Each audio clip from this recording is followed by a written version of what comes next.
Malakas sa sigaw ni Renz. Anong problema mo? Oops!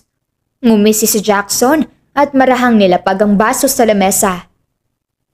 Hindi naman madulas ang baso at ang plato na ginagamit ko. Tignan mo. Ginamit ko sa'yo para malaman mo.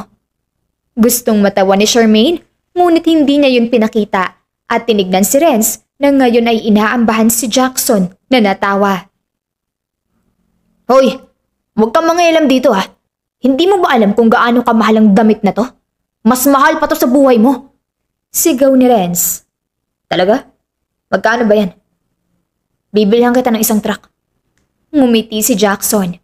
Lahat ng tao ay nakatingin sa kanilang tatlo. Ngunit sa pagkakataon na to, hinayaan ni Charmaine na may mang-away sa mayabang na si Renz. Kitang-kita niya ang pagpawi ng ngisi ni Jackson at diretsyong nakatingin sa lalaki. Kung ayaw mo ng pagkain sa restaurant na to, bumili ka ng sarili mong building at mag-hire ka ng sarili mong chef. Napailing si Jackson. Sino ka naman para utusan ako? Kilala mo ba ako? Mayabang na tinignan ni Renz ang binata. Hindi. Pero ngayon nakausap na kita. Alam ko na agad ang ugali mo. Tinignan ni Jackson ang mga pagkain. Masarap ang pagkain dito. Huwag mong dalhin ang pagiging bitter mo, okay? Isang rice at meat pa nga, miss.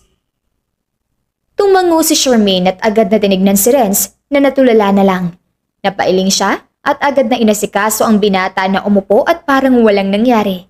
Huminga siya ng malalim at pumunta sa lamesa nito dalang isang kanin, meat at ang dessert. Eto na sir, nilapag niya ang pagkain. Hindi ako nag-order ng leche flan.